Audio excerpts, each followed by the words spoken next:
ये परिस्थिति उत्पन्न हो रही है। तो संस्कृत बोलने का मतलब है विजय का संवर्धन। इसलिए भी जरूरी है कि आप लोग विजयत्व पालन के लिए ही सही संस्कृत भाषा का अभ्यास आरंभ करें। और कम से कम जब कोई पूछे तो बताएं दो कि हमारी भाषा संस्कृत है, इतना तो कम से कम आपको स्पष्ट ज्ञान होना चाहिए। बंधुओं, बीते दिनों अपने देश के राष्ट्रपति थे अबुल कलाम आजाद। आप लोगों ने उनका नाम सुना।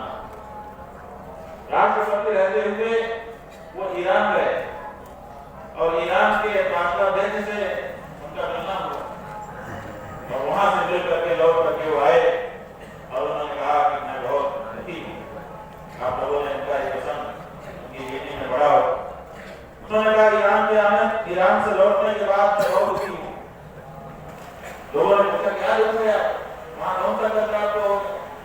उन्होंने कहा जब ईरान के राष्ट्रपति से उसका संपर्क होने के नाते, भारत का राष्ट्रपति होने के नाते मैं मिलने के लिए गया तो उसने संस्कृत में हमसे प्रश्न पूछ लिया, राष्ट्रपति महोदय कैसे हैं?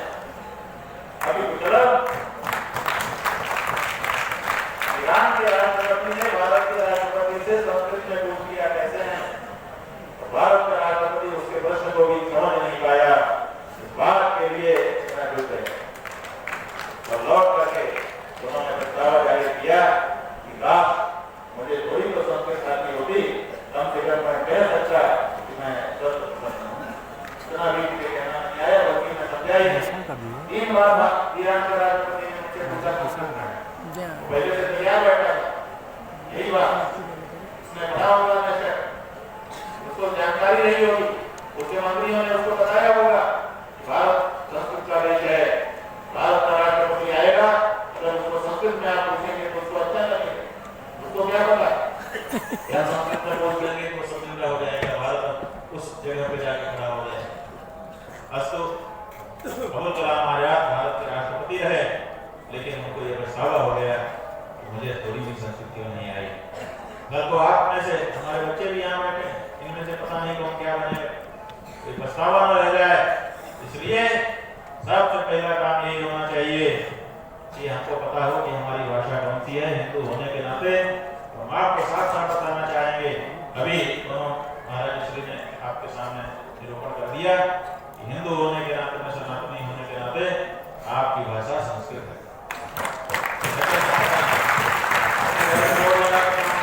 मैं हिंदू हूँ, मेरी भाषा संस्कृत है। फेसबुक पर पोस्ट लगा लो, मैं हिंदू हूँ, मेरी भाषा संस्कृत है, और इस तरह से एक हिंदू से दूसरे हिंदू का के समाचार भेज दो। ये साफ है कि हम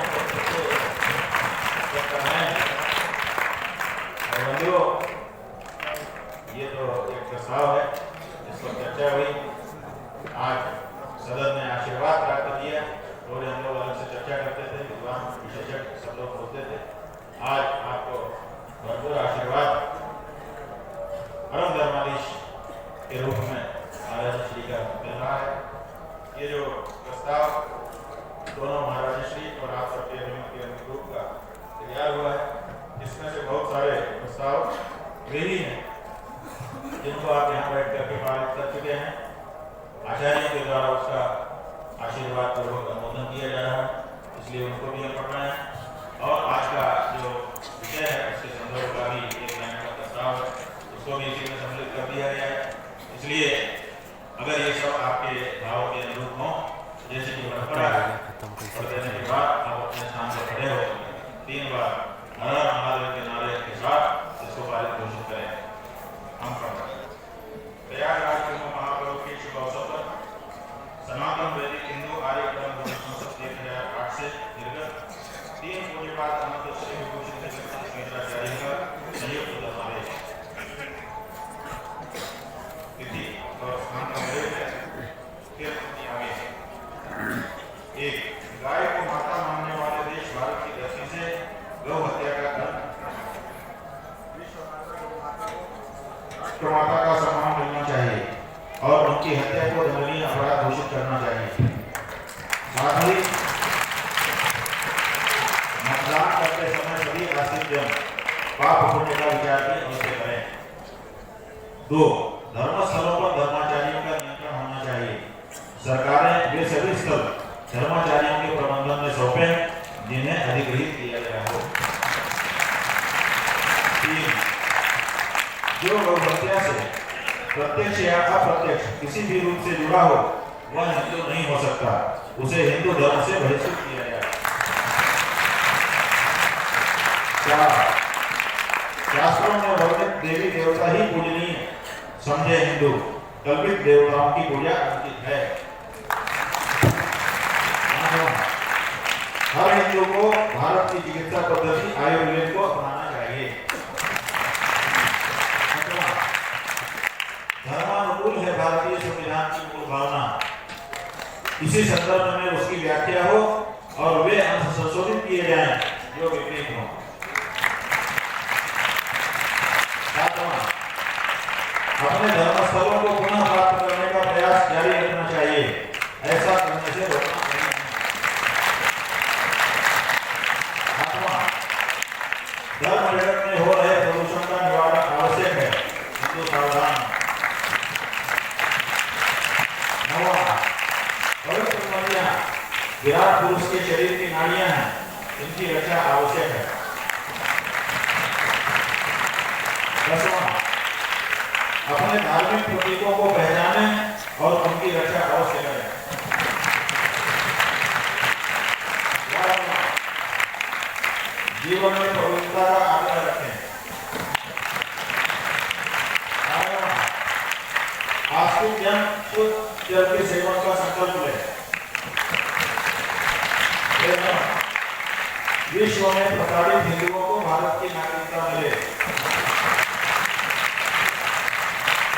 14वां, एक अलग धर्म न्यायालय आवश्यक है ताकि धार्मिक मामलों का शीघ्र निपटारा हो सके। 15वां, परिवार आपका प्रथम रक्षा कवच है, इसे बचाएं, परिवार टूटने ना दें। 16, हिंदुओं की अपनी औपचारिक भाषा संस्कृत ही है। 17, भारत को पुनः अखंड बनाने का प्रयास करते रहना चाहिए। 18, सामाजिक समरसता बढ़ाएं। 19, स्वधर्म में निरत रहना चाहिए, अतः जिन्होंने धर्मांतरण किया हो वे वापस आना चाहें तो उनका स्वागत हो। हिंदुओं के तिथि और पर्व सर्वमान्य हो। 21वां, भारत की भाषा और वेशभूषा में सांकर्य न हो इसका ध्यान रखें। 22वां, धार्मिक शिक्षा हिंदुओं का मौलिक अधिकार है। 23वां, हिंदुओं की एक सार्वभौमिक पहचान और दिनचर्या निर्धारित हो। 24, हिंदू आस्पदों का दुरुपयोग बंद हो। 25, सच्चे धार्मिक नेतृत्व को पहचाने हिंदू और धर्म के मामले में उन्हीं का मार्गदर्शन प्राप्त करें। 26, हर हिंदू घर में प्रतिदिन 1 घंटे संस्कार शिक्षा का नियम बनाएं। 27, जिनका धर्म से संबंध नहीं वे लोग भले ही किसी विद्या या विषय के विद्वान या कलाकार हों, उन्हें धर्म के संबंध में नहीं बोलना चाहिए और लोगों को भी उन्हें धर्म के संदर्भ में नहीं सुनना चाहिए। 28, हमारे हर विद्यालय में देव मंदिर और हर देव मंदिर से रवि पाठशाला होनी चाहिए। 29, हर हिंदू को प्रतिवर्ष अपने व्रत कर्मों के साथ ही साथ वैशाख शुक्ल पंचमी के दिन सनातन धर्म के पुनरुद्धारक आदि शंकराचार्य जी की जयंती अवश्य मनानी चाहिए। हर हिंदू के घर में आदि शंकराचार्य जी का भावचित्र अथवा विग्रह अवश्य होना चाहिए। 30,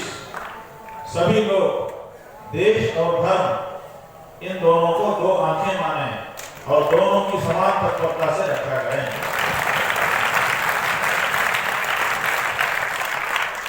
और अंत में आचार्य ने कहा है कि कुंभ पर्व पर प्रयाग आए हर सनातनी हिंदू को, यहाँ के प्रशासन को और सरकारों को हम सब नारायण स्मरण पूर्वक आशीर्वाद दे रहे हैं।